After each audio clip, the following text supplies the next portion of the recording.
ନମସ୍କାର ବନ୍ଧୁମାନେ ମିଠା ବାଣ୍ଟିବାକୁ ହୋଇଯାଆନ୍ତୁ ପ୍ରସ୍ତୁତ, କାହିଁକିନା ଏହି ପବିତ୍ର ଗଣେଶ ପୂଜା ଠାରୁ 5ଟି ରାଶି ଭାଗ୍ୟ ବଦଳିବାକୁ ଯାଉଛି। ଏମାନଙ୍କ ଜୀବନରେ ଚାଲିଥିବା ସମସ୍ତ ଦୁଃଖ କଷ୍ଟ ଏବଂ ସମସ୍ୟା ଅନ୍ତ ହେବାକୁ ଯାଉଅଛି ଏବଂ ଖୁସି ଫେରିବାକୁ ଯାଉଅଛି। ବନ୍ଧୁମାନେ, 27 ଅଗଷ୍ଟ ପବିତ୍ର ଗଣେଶ ପୂଜା ପଡ଼ୁଅଛି।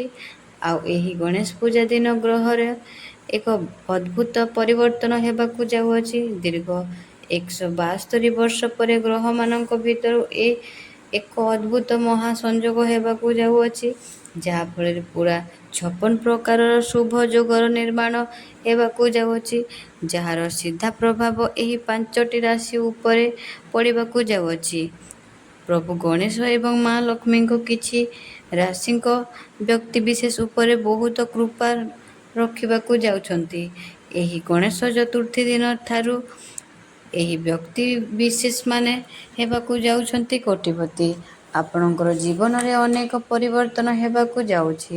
ତ ଆସନ୍ତୁ ଜାଣିବା ସେହି 5ଗୋଟି ରାଶିର ବିଷୟରେ, ଯେଉଁମାନଙ୍କର ଜୀବନ ଏହି ଗଣେଶ ପୂଜା ଠାରୁ ପୂରାପୂରି ବଦଳିବାକୁ ଯାଉଅଛି। ପ୍ରଥମ ଭାଗ୍ୟଶାଳୀ ରାଶି ହେଉଛି କୁମ୍ଭ ରାଶି। କୁମ୍ଭ ରାଶିର ବ୍ୟକ୍ତିବିଶେଷମାନଙ୍କ ଉପରେ ପ୍ରଭୁ ଗଣେଶ ଏବଂ ମା ଲକ୍ଷ୍ମୀଙ୍କ ଅନେକ କୃପା ରହିବାକୁ ଯାଉଅଛି। ଆପଣଙ୍କୁ ଅଚାନକ ଧନ ଲାଭ ହେବାର ସୁଯୋଗ ମଧ୍ୟ ପ୍ରାପ୍ତି ହେବ। ଯେଉଁମାନେ ଚାକିରି କରୁଥିଲେ, ସେ ତାଙ୍କ ଚାକିରିରେ ପ୍ରମୋଶନ ମଧ୍ୟ ପାଇବେ। ଯେଉଁମାନେ ବିଜନେସ୍ କରୁଥିଲେ, ସେ ତାଙ୍କର ବିଜନେସ୍ରେ ଭଲ ଲାଭ କରିବେ। ଆପଣଙ୍କର କର୍ମମୟ ଜୀବନ ବଡ଼ ପରିବର୍ତ୍ତନ ହେବାକୁ ଯାଉଛି। ଚାରି ଦିଗରେ ଆପଣଙ୍କୁ ଲାଭ ହିଁ ଲାଭ ହେବାକୁ ଯାଉଅଛି। ଆପଣଙ୍କର ଡେଲି ଇନକମ୍ରେ ମଧ୍ୟ ବୃଦ୍ଧି ହେବ।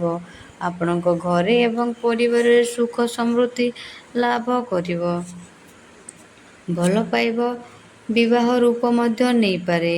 ପୂର୍ବରୁ ଯଦି ଘରେ କିଛି ସମସ୍ୟା ଦେଖା ଦେଉଥିଲା, ତ ଏହି ଗଣେଶ ପୂଜା ଠାରୁ ବହୁତ ସମସ୍ୟା ସମାଧାନ ହେବ। ଦ୍ୱିତୀୟ ଭାଗ୍ୟଶାଳୀ ରାଶି ହେଉଛି ବୃଷ ରାଶି।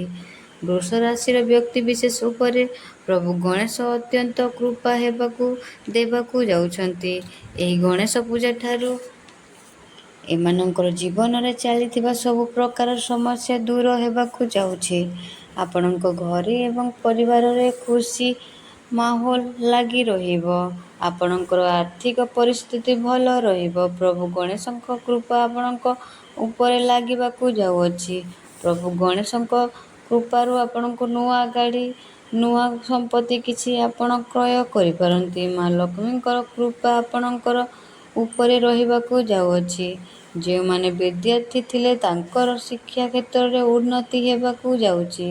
ପାଠପଢ଼ା ପ୍ରତି ମନ ଲାଗି ରହିବ। ଆପଣଙ୍କର ପୂର୍ବରୁ ଯେଉଁ ଶାରୀରିକ ସମସ୍ୟା ଲାଗି ରହିଥିଲା, ତାହା ମଧ୍ୟ ଏହି ଗଣେଶ ପୂଜା ଠାରୁ ଦୂର ହେବ। ତୃତୀୟ ଭାଗ୍ୟଶାଳୀ ରାଶି ହେଉଛି କନ୍ୟା ରାଶି। କନ୍ୟା ରାଶିର ବ୍ୟକ୍ତିବିଶେଷଙ୍କର ଏହି ଗଣେଶ ପୂଜା ପରଠାରୁ ଏମାନଙ୍କ ଜୀବନରେ ବହୁତ ବଡ଼ ପରିବର୍ତ୍ତନ ହେବାକୁ ଯାଉଅଛି। ଆପଣଙ୍କ ଉପରେ ପ୍ରଭୁ ଗଣେଶ ଏବଂ ମା ଲକ୍ଷ୍ମୀଙ୍କ କୃପା ରହିଛି। ଆପଣ ଯଦି କାହାଠାରୁ ପଇସା ଉଧାର ନେଇଥିଲେ, ସେ ଉଧାର ଟଙ୍କା ଆପଣ ଫେରାଇ ଦେବାକୁ ଯାଉଛନ୍ତି। ଆପଣଙ୍କର ମନ ପ୍ରସନ୍ନ ରହିବ। ଆପଣଙ୍କୁ ଅଧିକ ଧନ ଲାଭ ହେବାର ଯୋଗ ଅଛି। ପ୍ରତ୍ୟେକ କାମରେ ସଫଳତା ହେବେ। ଅଟକିଥିବା କାମ ସୁରୁଖୁରୁରେ ହେବ। ଆପଣଙ୍କୁ ବହୁତ ସାରା ଖୁସି ମଧ୍ୟ ପ୍ରାପ୍ତି ହେବ। ଆପଣଙ୍କର ଏହି ରାଶି ହୋଇଥିଲେ, ତଳେ ଥିବା କମେଣ୍ଟ ବକ୍ସରେ ଜୟ ଗଣେଶ ଲେଖିଦେବେ। ଚତୁର୍ଥ ଭାଗ୍ୟଶାଳୀ ରାଶି ହେଉଛି ତୁଳା ରାଶି। ତୁଳା ରାଶିର ବ୍ୟକ୍ତିବିଶେଷ ଉପରେ ପ୍ରଭୁ ଗଣେଶଙ୍କ ଆପଣଙ୍କ ଉପରେ ବହୁତ କୃପା ରହିବାକୁ ଯାଉଅଛି। ଆପଣଙ୍କୁ ଅଚାନକ ଧନ ଲାଭ ହେବାର ଯୋଗ ପ୍ରାପ୍ତି ହେବ। ଆପଣ ପ୍ରତ୍ୟେକ କାର୍ଯ୍ୟରେ ସଫଳତା ହେବେ। ଯେଉଁମାନେ ବେରୋଜଗାର ଥିଲେ, ତାକୁ ମଧ୍ୟ ମନପସନ୍ଦର ଚାକିରି ମିଳିବ। ଯଦି ଆପଣଙ୍କର କରଜ ଅଧିକ ଥିଲା, ତାହେଲେ ମଧ୍ୟ ସମାଧାନ ଯୋଗ ପ୍ରାପ୍ତି ହେବାର ଅଛି। ଶେଷ ରାଶିଟି ହେଉଛି ମୀନ ରାଶି। ମୀନ ରାଶି ବ୍ୟକ୍ତିବିଶେଷମାନଙ୍କ ଉପରେ ପ୍ରଭୁ ଗଣେଶଙ୍କ ବିଶେଷ କୃପା ରହିଛି। ଏମାନଙ୍କ ଜୀବନରେ ଚାଲିଥିବା ସବୁ ପ୍ରକାରର ସମସ୍ୟା ଦୂର ହେବାକୁ ଯାଉଅଛି। ଆପଣ ଆର୍ଥିକ ପରିସ୍ଥିତି ଭଲ ରହିବ। ପ୍ରଭୁ ଗଣେଶଙ୍କ କୃପା ଆପଣଙ୍କର ଉପରେ ରହିବାକୁ ଯାଉଅଛି। ମା ଲକ୍ଷ୍ମୀଙ୍କ କୃପାରୁ ଆପଣ ନୂଆ ଗାଡ଼ି କିମ୍ବା ସମ୍ପତ୍ତି କିଛି କିଣିପାରନ୍ତି। ଯେଉଁମାନେ ବିଦ୍ୟାର୍ଥୀ ଥିଲେ ସେମାନେ ଶିକ୍ଷା କ୍ଷେତ୍ରରେ ବହୁତ ଉନ୍ନତି କରିବେ ଏବଂ ଆପଣଙ୍କ ସ୍ୱାସ୍ଥ୍ୟରେ ମଧ୍ୟ ସୁଧାର ଆସିବ। ବନ୍ଧୁମାନେ, ଆଶା କରୁଛି ଆଜିର ଏହି ଭିଡ଼ିଓଟା ଆପଣମାନଙ୍କୁ ସମସ୍ତଙ୍କୁ ଭଲ ଲାଗିଥିବ।